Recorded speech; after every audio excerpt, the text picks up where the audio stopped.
Hello, everyone, and welcome. We have an audience for today. We've got Gilbert and Edith on the piano. I just recorded a lecture for AP2 about the reproductive system, and I think they realized that Gilbert has no testicles and Edith has no ovary and uterus, and they are in shock and feel like they need to attend the lectures to learn more about their bodies. So I don't know how long they'll join us, but they're here. And fortunately, you both have spinal cords and they both work. So you're in good shape. You don't have to worry about that today. But here we are learning about the spinal cord and reflexes in chapter 12. So an overview of the structure. There are 31 segments and 31 pairs of spinal nerves. There are 8 cervical, 12 thoracic, 5 lumbar, 5 sacral, and 1 coccygeal. Notice that these numbers look similar to the spinal vertebra, except for this 8 cervical nerves. And so that is a difference in the numbering, and there is some naming convention to be aware of. So for C1 through C8, they are named to the adjacent inferior vertebra. So by that, I mean that spinal nerve C1 is above spinal vertebra C1. But then at the level of T1, the naming convention changes and they are named for the adjacent superior vertebra. So spinal nerve T1 is below vertebra T1. So just recognize that there's a change in that convention. The spinal cord is about 18 inches long and it ends around vertebra L1 and L2, though there are still nerves in going through that area of the spinal cord. You have enlargements at both the cervical and thoracic areas. This is for the sensory and motor neurons that go to those limbs. And the spinal nerves are really, they have axons in the peripheral nervous system that are going to connect the spinal cord between vertebrae. So we talked about the numbering system, but they are connections that go from the spinal cord into the peripheral nervous system. And we've got several landmarks. So if we look at our image here, we've got the cona medullaris. It's a tapered area that's inferior to the lumbar enlargement. As we get towards the end of the spinal cord, we've got the cauda equina that goes from, so here is that cona medullaris right here in the kind of pinkish greenish area. You've got your cauda equina that runs from L2 to S5, and this is made of anterior and posterior roots, though there is no cord present at that area. Cauda equina means horsetail, and kind of if you look down, it does look a little bit like all of the filaments of a horsetail. And then you have your filium terminale, which is the fibrous tissue from the conus medullaris that kind of runs longitudinally and helps support that spinal cord. So a few supportive structures there. Let's see. So what part of the spinal cord consistenting, I should say that should be consisting of anterior and posterior roots between L2 and S5. Take a minute to have a think about that. I hope you said it was B, the cauda equina, and I apologize for it being consistenting, but consisting is what I meant.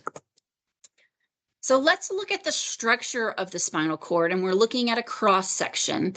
So we have white and gray matter similar to what we have in the brain. However, in this case, the gray matter is deeper and the white matter is more superficial. And kind of the shape and proportion will vary with the location in the spinal cord. There are a couple of landmarks to be aware of. So you have this posterior median sulcus, so a little dip here, and then you have the anterior median fissure, which is a much larger indentation. And so it's helpful when you're looking at a cross-section of the spinal cord to orient yourself. I kind of remember, this little part that looks like a seashell is posterior, and then the big fissure is anterior. You have a posterior root. So this is this part of the spinal nerve that comes out posteriorly from the spinal cord. And then your posterior root ganglion. There's a group of cell bodies here that we're going to talk about. And then you also have an anterior root. And then the posterior root and this anterior root will converge to form that spinal nerve. And these are things we're going to go over in lab, but always good to have a little review. What do we know about the meninges? So the meninges help protect the nervous tissue, and there's 3 layers. There is the dura mater, which means tough mother, and this is a really tough outer layer. There's a lot of dense collagen fibers in it, and these even will go out these meninges and kind of even extend a little bit over those spinal nerves. But here's your dura mater, very tough outer layer. You have your arachnoid mater. Arachnoid mater comes from the word for like spiders. So think arachnophobia. And it is web-like. So it looks like Halloween spider webs in between the layers. And you've got some simple squamous epithelium, and you've got a subarachnoid space there. And then you have your pia mater, which means gentle mother, and that's the inner layer that's made of elastic and collagen fibers. And it is really firmly bound to the underlying tissue. If we look in this image, we've cut back the dura mater here, and then we have the pia mater. It's showing us this like teeny tiny, really thin part here. We're also seeing these denticulate ligaments, and so these are ligaments that prevent lateral movement and rotation of the spinal cord. So they are involved as well in that layer of the meninges to kind of keep things from moving around and twisting up too much. And there are dural connections at the foramen magnum and the coccygeal ligament. So that's where those dura will connect at either end. I think the cats got bored. It's not that boring. They just have small brains. Some more structures. We've got spaces created by these meninges, and these are really important, and you'll be probably familiar with some of them. One is the epidural space. So this is the space above the dura mater. It is filled with areolar connective tissue, blood vessels, and adipose tissue. So here is that epidural space. Again, we're going to orient ourselves. We've got a spinous process of a vertebra. We've got our anterior median fissure, so we know that this is posterior. So here's that epidural space. And this is where we hear about an epidural during pregnancy. That injection is going to go into this connective tissue and the blood vessels here with the goal of being at the whoa, too fast. But the goal at being at the appropriate space to help numb these spinal nerves themselves. And then we have the subarachnoid space, which is right here, very close to the spinal cord. And that is where you would have a lumbar puncture performed. That's where our cerebral spinal fluid is. So if you're worried about someone having meningitis or an infection, you're going to try to get your sample from that subarachnoid space. Really neat clinical correlation is doing these lumbar punctures. You will count the spaces to know where you're going to puncture. And then you usually need to use a very long needle because it's deep there. But as you go through, you will go through the muscle tissue there and some fatty tissue, and then you will feel a distinct pop, and it can be called the dural pop. And that pop is when you're moving through that dura mater and you've entered into this subarachnoid space. And it's interesting because at the top of the needle, so at your hub, it is not uncommon to put a little drop of sterile saline. As you advance the needle, you'll feel the distinct pop. You can almost hear it. And then that drop of fluid will get sucked down the needle, and that's because of the negative pressure. And so that's another confirmation, like, yes, I have entered that subarachnoid space. I don't need to advance any further. I'm ready to get my sample. And cerebral spinal fluid is so boring looking because you go through this whole process to get this precious, precious treasure. And it looks, if it's normal, it looks just clear like water and there's not a lot of cells. But if there's infection or atypical cells, that's really important because it's hard to get to the nervous system, either surgically or diagnostically. One, because the tissue is so sensitive, and two, because of where it's located and how it's protected. So, but you can see here, even in that subarachnoid space, we are going to be ideally in the level of the cauda equina. So you can see here that like horsetail, all those individual little spreads.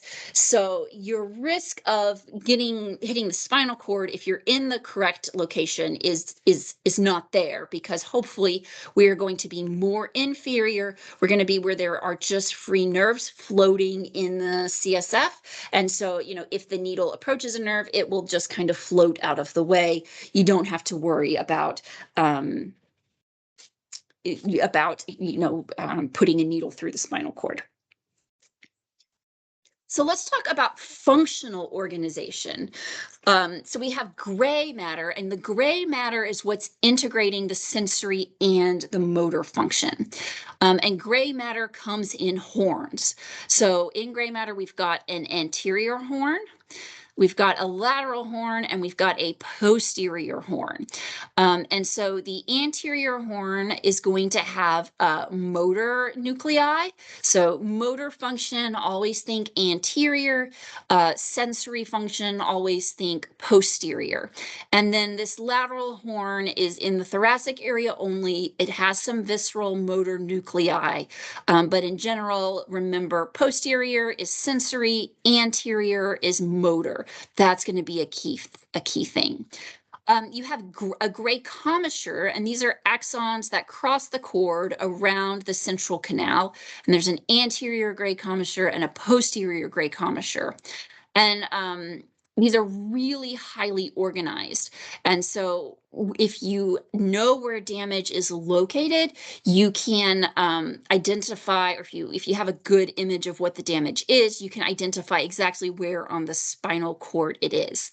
So, for example, poliovirus damages anterior horn cells. So if we damage anterior horn cells, do we expect motor function or sensory function to be more impacted? And I hope you realize that we would expect motor function to be more impacted. This is what President FDR had. He'd had polio, and while he was in a wheelchair, he had no motor function from that polio infection. So we've got white matter. White matter appears in columns, and it relays sensory and motor information to and from the brain. So it's kind of going up and down in nature. And it's organized in tracts. So we've got, again, the posterior column is going to carry sensory information to and from the brain. You've got some mixed signals in the lateral column, and then the anterior white column is all, again, motor in nature. So if you had an injury to the spinal cord at the posterior or dorsal spinal cord, what symptoms might you expect? Take a minute to think about what a patient might look like with those injuries. And I hope you realize that they probably wouldn't be able to feel or tell where their limbs are. This little note about flexors or extensors has to do with the cervical enlargement, because in that area, the motor neurons are even grouped by what their particular function is. I'm not expecting you to go into that much depth for the spinal cord. So let's talk a little bit about the structure of spinal nerves. So they have the three connective tissue layers. Think your muscle cells. We've got the epineurium that goes around the whole thing. We've got the perineurium that creates little bundles of axons within the nerves. And then the endoneurium wraps around the individual axons. And couple of different divisions. Spinal nerves have roots. So we've got our posterior root and our anterior root. And then there are also rami or ramuses that can have many of these autonomic fibers going through them. So roots to spinal nerve, and then out of that, we're going to get ramuses or rami. Each spinal nerve supplies a specific area of the skin, and these are known as dermatomes. There is a little bit of overlap, but not a lot. And so this is super helpful as well for diagnosing not what level of the spinal cord is affected. So for example, you may say, well, we're having changes in sensation, so I know that that has to be the posterior part of the spinal cord that's affected.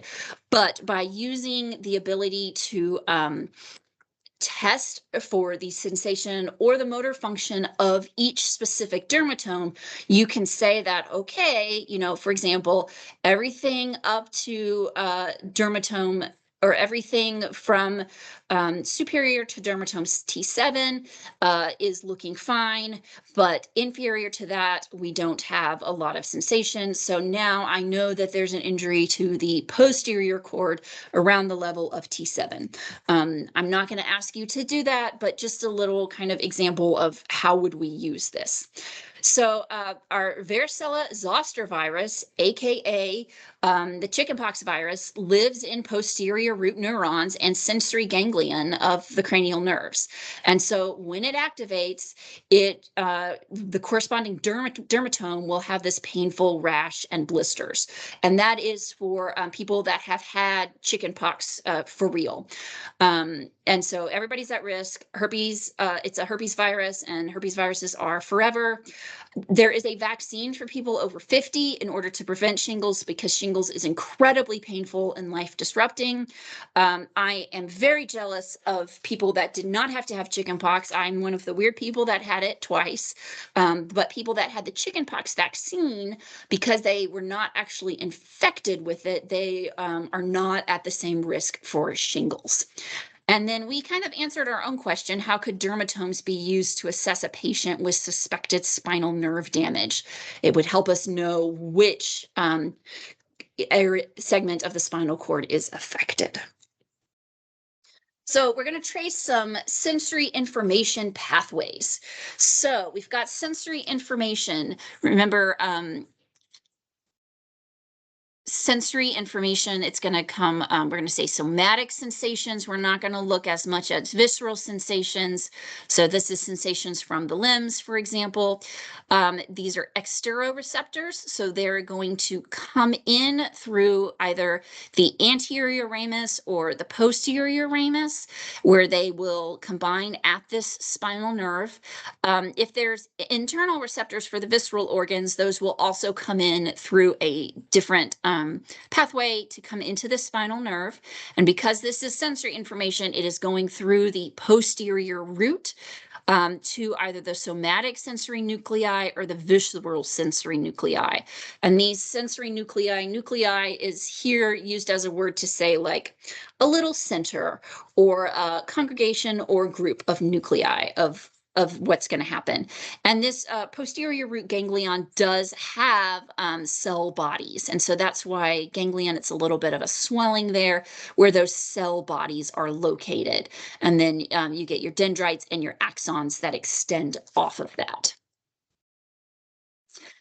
So for motor information, motor things are going to come from the anterior horn, and we can have visceral and somatic motor nuclei. It's going to go through this anterior root to the spinal nerve, and then we get our posterior ramus and our anterior ramus, depending on where things are going. And then we can also have a sympathetic ganglion and sympathetic nerve that will take some of that visceral motor nuclei stimulus. So motor pathway, big thing to be aware of is it comes from that anterior horn and then to the spinal nerve, and then splits into the ramuses and even maybe a sympathetic nerve from there. Spinal nerves can combine to form nerve plexuses, and these have developmental origins. This is particularly the anterior rami of spinal nerves, and there are 4 plexuses. And at these plexuses, all of the nerves kind of come together and move apart. It's a little bit, to me, in my mind, like the interstate highway for the nerves. We've got several. The cervical covers the neck and the diaphragm area. This is a big one because the diaphragm, the nerve that goes to that, is the phrenic nerve.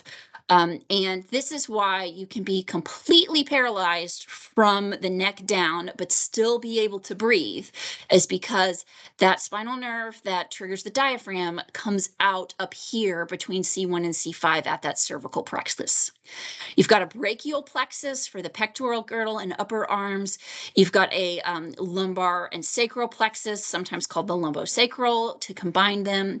There are no plexuses with thoracic nerves, and this increases redundancy to protect against damage and then allows nerves to have more than one function because things can cross over and adjust at that area.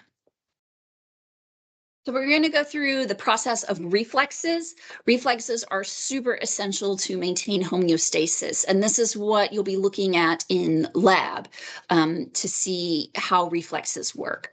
These are rapid autonomic responses. They're automatic, responses to specific stimuli. So rapid automatic responses to specific stimuli. And each time a reflex is activated, it generates the same motor response. It does not go up to the brain. It is truly a local reflex. There'll be some neurons that send it up to the brain to say hey, this reflex happened, but the brain does not have to decide to do anything. It's going to happen without the brain's help.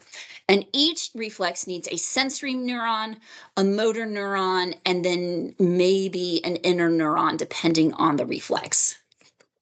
So first step is you're going to have a receptor activated by a stimulus.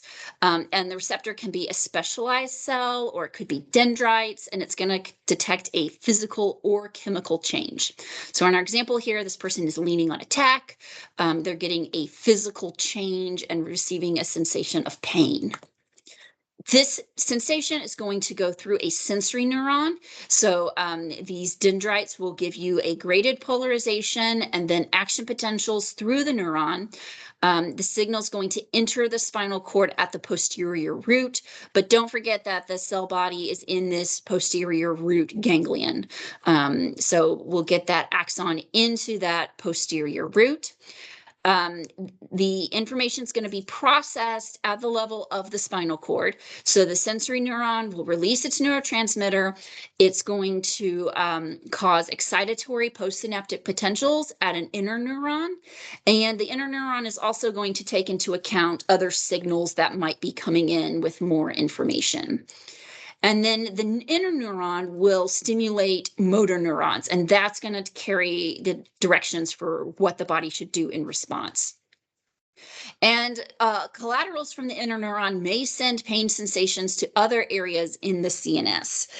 So we're letting the whole body know what's going on, but this reflex is pretty automatic. We're not having to ask permission or try and figure out what the reflex should do. We're going to it's all not conscious in nature. And then the motor neuron is going to release neurotransmitters at axon terminals and stimulate the effector to respond. So in our example, this will cause the skeletal muscle to pull away from the tack. This is an example of negative feedback, and it's going to remove the stimulus or somehow oppose it. Talks about motor neurons releasing neurotransmitters. Take a minute to think back to the muscle chapter. Can you think of what neurotransmitter would come from a motor neuron? And I hope you thought about acetylcholine, because that is it. So there are lots of different ways to classify reflexes, and there's a lot of overlap. So, it's not just going to be one or the other, it's going to be in lots of different categories. So you can classify them based on development. So innate reflexes are genetically or developmentally programmed versus acquired reflexes that can be enhanced by repetition. You've got the nature of the response. So a somatic reflex would be like the tap example that we just had, or this patellar reflex versus a visceral reflex. My favorite visceral reflex was always the gastrocolic reflex, which is when the stomach expands. There is that stimulation that can go into the colon to encourage defecation. So I think that's pretty cool. You can have the complexity of circuits. So it can be monosynaptic, meaning that it's just a sensory neuron and a motor neuron and no interneurons, or it can be polysynaptic, where there are interneurons there and there's more than just one synapse occurring. And this is showing us an image of the stretch reflex. So this is a reflex where as we increase the muscle length, then there'll be a contraction that is caused. So the sensory nerve will feel that increase in stretch, and then the motor neuron will come back with contraction. And that's showing us a little bit about what's happening in this monosynaptic reflex that is occurring at the patella. And then the processing site, you have spinal reflexes that just stick to the spinal cord versus cranial reflexes that might go through one of the cranial nerves. And we'll talk about those coming up in class. So exams include reflex assessments. Usually many of these are stretch reflexes. So your biceps reflex, your triceps reflex, or the ankle jerk reflex, also associated with the Achilles tendon or the tendon of the gastrocnemius. Each is controlled by a specific segment of the spinal cord, and the response provides information about the status of the spinal segments. A great example of this that I saw frequently in practice was with dachshunds or Frenchies, little dogs that would come in having trouble walking, either really wobbly or paralyzed in the back end. And when we looked at the reflexes, we could see, is that reflex normal? Is it reduced or is it excessive?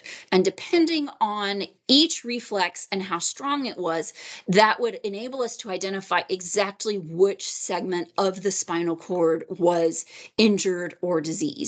And so that was helpful because then we'd know, okay, do we need to do an MRI on this region? What kind of treatments do we need to do for this particular region? It is helpful in that diagnostic process. We've also got the Babinski reflex that assesses development. So it usually disappears as we have descending tracts that develop and inhibit that reflex. But if you have damage to those descending tracts or to the higher centers, you may see that reflex return.